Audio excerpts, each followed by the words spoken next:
Understanding थी वो बहुत ही अच्छी थी, जिसका भरपूर फायदा बांग्लादेशी अवाम थे कि बांग्लादेश की जो 40% इकोनॉमी थी वो डिपेंड करती थी इंडिया पे। नहीं उनके दुनिया से जो जितने भी राब्ते थे वो मुनक़ता हुए। अस्सलाम वालेकुम, मैं हूं राना सैफ और आप देख रहे हैं राना सैफ ऑफिशियल। आज जो शख्सियत मेरे साथ मौजूद है वो किसी तारुफ की मोहताज नहीं। यूट्यूब पे पाकिस्तान में ना सिर्फ इंडिया में भी बहुत सारे लोग उसके नाम से वाकिफ़ हैं, बहुत सारे यूट्यूबर उनके नाम से वाकिफ़ हैं। आज का हमारा मौजूद गुफ्तगू जिस टॉपिक पे हमने जिस मुद्दे पे हमने बात करनी है वो बांग्लादेश के मौजूदा हालात हैं और इस वक्त ट्रंप इंतज़ामिया के आने के बाद बांग्लादेश में क्या चेंजिंग आई है। हसीना वाजिद के जाने के बाद रेवोल्यूशन आने के बाद इंडिया में बहुत सारे ऐसे उन्होंने आंखें दिखाना इंडिया को शुरू कर दी थी। उसके बाद से एक 3-4 महीनों का जो गैप था इंडिया ट्रंप की इंतज़ाम इलेक्शन जीतने के बाद और ट्रंप के ओथ लेने तक, उस वक्त तक कुछ ऐसी बातें सुनने में आ रही थी कि बांग्लादेश जो है वो इंडिया को आंखें दिखा रहा है। लेकिन अब पिछले 4-5 दिनों से हमने देखा है कि बिल्कुल जो है बांग्लादेश वो साइलेंट है, उनकी इंतज़ामिया जो है वो भी साइलेंट है। तो हम महर तनवीर से बात करते हैं कि इसके पीछे मुहर्रिकात क्या हैं, क्या मामलात हैं कि इस वक्त क्यों आपको लगता है कि बांग्लादेश को साफ सूंघ गया। अस्सलाम वालेकुम। वालेकुम अस्सलाम। तनवीर भाई क्या हाल है आप? जी बिल्कुल ठीक, खैरियत से। जी मैं अपनी ऑडियंस से भी कहना चाहता हूँ जो मुझे प्यार करते हैं, सैफ भाई का नया ऑफिशियल पेज बना है और आप इनको ज़रूर प्यार दीजिएगा और इनके चैनल को सब्सक्राइब करिएगा और ज़्यादा से ज़्यादा इनकी वीडियो को शेयर करिएगा ताकि आप सैफ भाई की और मेरी डिबेट आप तक पहुंचे। जैसे कि सैफ भाई आप जानते हैं 5 अगस्त के बाद कोई भी इस तरह का दिन नहीं था जो खुशी का लम्हा एक भी हो बांग्लादेश के लिए। मैंने उसको पूरे उनके जो 5 अगस्त के बाद और आज 25 जनवरी हो चुकी है, इस सारे सिनेरियो के अंदर दिन ब दिन उनके दुनिया से जो जितने भी राब्ते थे वो मुनक़ता हुए। इंटरनेशनल लेवल पे उनके रिलेशन बिल्कुल उनके खत्म हो गए। रीजन बड़ी स्ट्रेट फॉरवर्ड है कि इंडिया के साथ उन्होंने अपने ताल्लुकात खराब किए।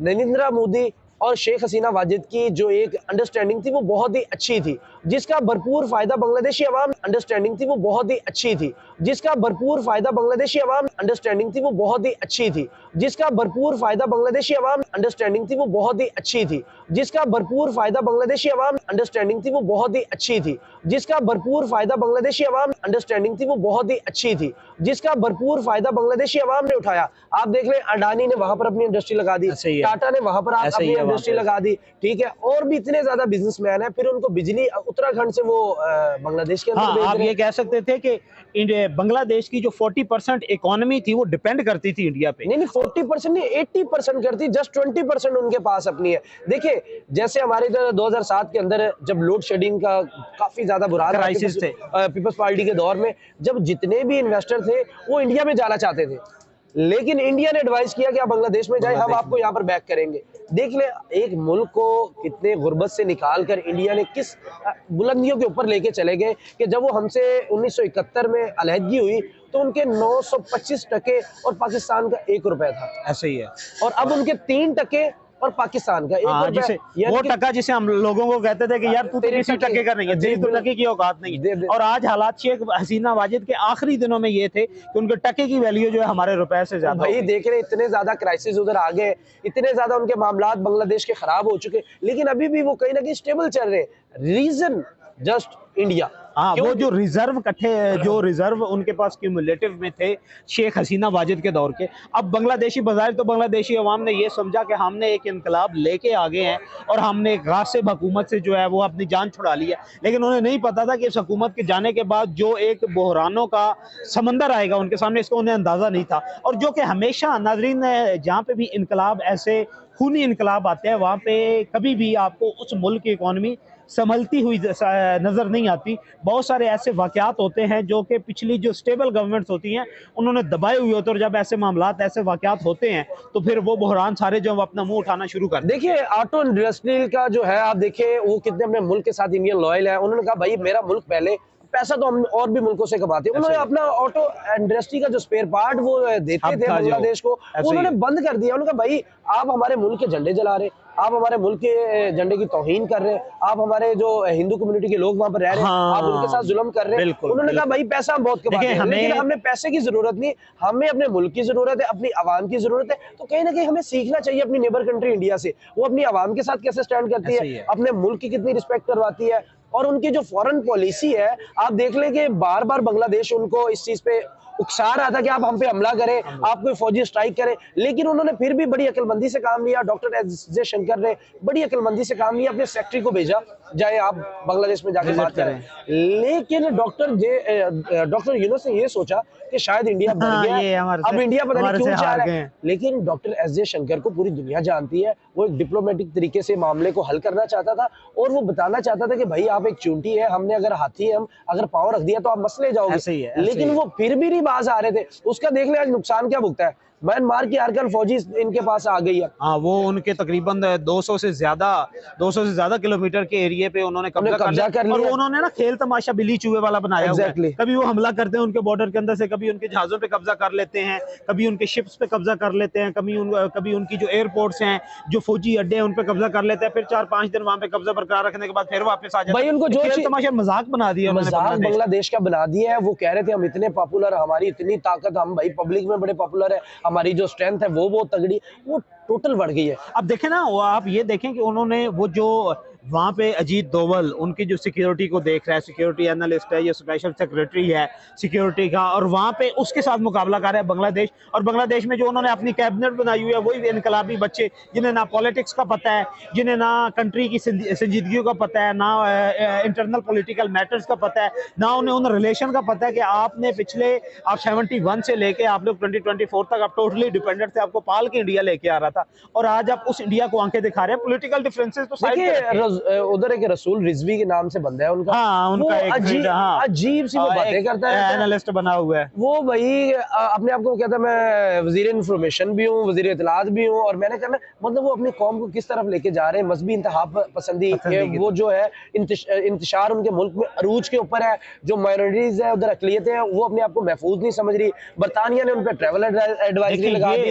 अभी आने वाला जो वक्त है ना राणा साहब, वो आने वाला वक्त निहायत ही मुश्किल है बांग्लादेश के लिए। अब वो जैसे मर्जी कर ले बांग्लादेश, वो अब स्टेबल नहीं हो सकता। अपने मुल्क के अंदर इलेक्शन करवाने के उनके पास पैसे नहीं, लेकिन वो फिर भी कह रहा है कि हमने पाकिस्तान के पास आ रहा है जी हम। हाँ, अभी पाकिस्तान आर्मी वहां पे गई हुई है, पाकिस्तान की जो एयरफोर्स के कुछ तैयारे, जो एयरफोर्स सपोर्ट उन्होंने मांगी है। अब मुझे समझ नहीं आती कि बांग्लादेश ये F-17 मांग रहे भाई, F-17 मांग रहे हैं कि ये सारी चीजें वो लेके करेगा क्या वो सर्जिकल स्ट्राइक करेगा? सर्जिकल स्ट्राइक की उसकी में हिम्मत नहीं है। क्या ओपन वॉर वो शुरू करेगा इंडिया जैसे मुल्क के साथ, जिसकी इकोनॉमी उससे कोई 20 गुना बड़ी है, जिसका डिफेंस जो है उसे 100 गुना ज्यादा है, बजट जो है उसका ज्यादा है, उनकी फोर्स उनको लड़ने की जरूरत ही नहीं है। वो सीधे से काम बिजली बंद कर और जो 2 करोड़ उधर रह रहे बांग्लादेशी, उनको बोले अपने घर जाए, उन्होंने बस है 5-6 हजार भेजे तो ये चीखें निकलेंगी। तो अभी भी इनको चाहिए अपने मुल्क के अंदर स्टेबल लाए। देखें, वाहिद हल जो है वो इलेक्शन है। इलेक्शन करवाने के अगर इनके पास पैसे हैं तो भाई आज नहीं, कल नहीं, परसों आपको इलेक्शन करवाने पड़ेंगे। आपसे तब तक कोई भी हुकूमत राब्ता नहीं करेगी, कोई भी इदारा आपसे राब्ता नहीं करेगा जब तक आपकी एक पब्लिक से इलेक्ट हुई हुकूमत ना आए और आप उनसे बात करेंगे। डॉक्टर एस जयशंकर ने अपने सेक्रेटरी को भेजने का मकसद ही यही था। तो भाई उधर मुल्क का नुमाइंदा ही कोई नहीं है जो उनकी आवाम में इलेक्ट किया हो। ये तो कठपुतली आए बैठे हैं बाइडन के। अब देखिए डोनाल्ड ट्रंप जब से आया है, डॉक्टर यूनुस बिल्कुल साइलेंट होकर बैठ गया। अब उसको पता है कोई बात भी नहीं। अभी किधर प्रेस कॉन्फ्रेंस गई, वो अब बांग्लादेश भी ये सोच रहे हैं अगर अभी हम पर कोई 3-4 सेक्शन लगा दिए अमेरिका ने, यूनाइटेड स्टेट के सदर डोनाल्ड ट्रंप ने, तो हम किधर जाएंगे? हमारा क्या बनेगा? मतलब भी वो बिल्कुल सोच ही नहीं रहे और उनके दिमाग काम ही नहीं कर रहे।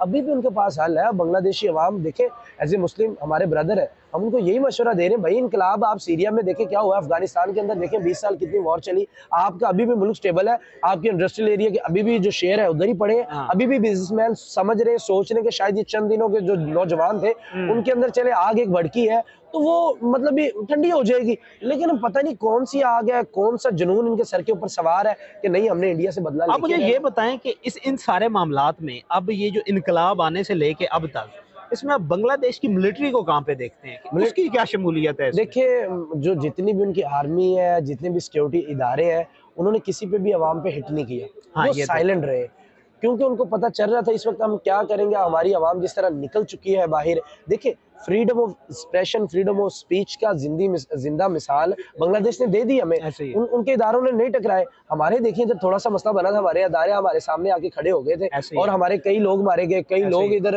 मतलब हो गए। लेकिन बांग्लादेश का यहाँ पर क्रेडिट बनता है कि आपने अपने इदारों को और अवाम का टकराव नहीं कराया। हाँ। लेकिन इसका ये मतलब नहीं है कि जो इदारे वो साइलेंट बैठे हैं। इदारों का कहीं ना कहीं मफाद होता है। देखिए शेख हसीना वाजिद को ये मारने के लिए तुल गए थे, लेकिन शेख हसीना वाजिद को उनके आर्मी चीफ ने हेलीकॉप्टर बचा में दिया, बिठाया बचा और उन्होंने कहा दिया। आप जाए। वो तो लेकिन कह सकते हैं किसी ना किसी तरीके शेख हसीना वाजिद ने अपने रिश्तेदार को आर्मी चीफ बनाया हुआ, तो रिश्तेदारी मजबूरियां भी हो सकती थी। अगर आर्मी चीफ अगर उसको बाहर भेज सकता था राणा साहब, तो ये भी तो कर सकता था ना कि भी उसको मुल्क में रखता और कहता लाठीचार्ज करो इस आवाम के ऊपर। ये किया जा आर्मी की सकता। फोर्स थी, लेकिन वो चाह रहे थे कि हमारे जो नौजवान है अभी बाहर आए हजारों की तादाद में मर जाएंगे। अभी देखिए आने वाला वक्त फिर शेख हसीना वाजिद का है। अगर इस अच्छा। हाँ जी, मैं ये नहीं, पेशेंस आपको ये लगता है कि हसीना वाजिद दोबारा वापस आएंगी आएंगी? आएंगी। देखिए डॉक्टर यूनुस निकल जाएगा बाहर, खालदा जी ऑलरेडी बाहर बैठी हुई हाँ, है। वो तो चली गई अब है। रह गया पीछे कौन? वही नौजवान। नौजवान क्या करेंगे? नौजवानों को लीडर नहीं चाहिए। हाँ, अब जो लीडर। शेख हसीना वाजिद के जो यूथ थी वो बाहर निकली हुई सड़कों के ऊपर। हाँ, ये तो आए रोज वीडियोस आ रही, हाँ। वो फैक्ट्रीज के में अपने कपड़ा जलाई जा रहे हैं, गाड़ियां दंगे जलाई जा फसाद हो रहे रहे हैं। हैं। दोबारा फिर उन्होंने इस चीजों को कर लिया। हम्म। तो मेरा तो यही कहना है कि बांग्लादेशी अवाम को अब होश के नाखून लेने चाहिए। शेख हसीना वाजिद को वो कह रहे थे हमें वापिस दे, हमें 100 केस चलाने, इस तरह नहीं मिलनी। ये कुछ ही हफ्तों की बात है, फिर हम यहाँ पे बैठ के डिबेट कर रहे होंगे, डॉक्टर यूनुस अमेरिका पहुंच जाएंगे।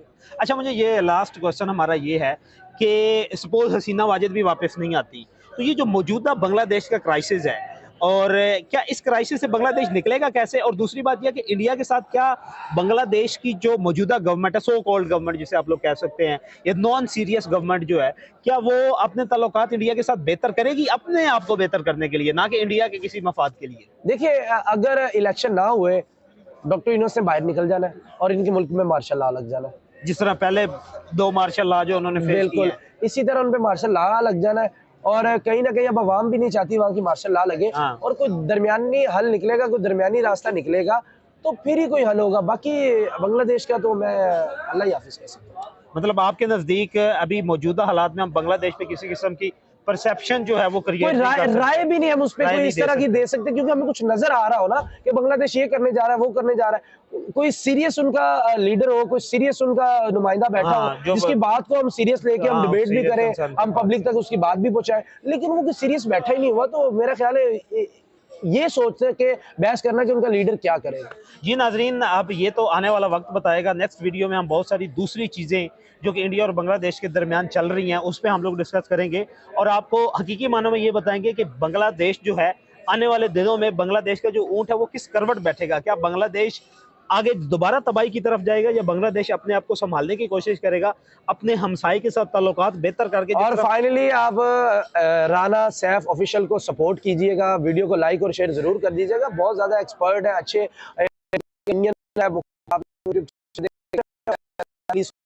बहुत आपका हमें टाइम देने का और आपकी हमारी सपोर्ट का। उम्मीद है कि तमाम लोग जो आपकी बात सुन रहे हैं वो मुझे भी सपोर्ट करेंगे, आपको भी सपोर्ट करेंगे। बस सलाम, नेक्स्ट वीडियो में मिलेंगे इंशाल्लाह। ओके कर यार।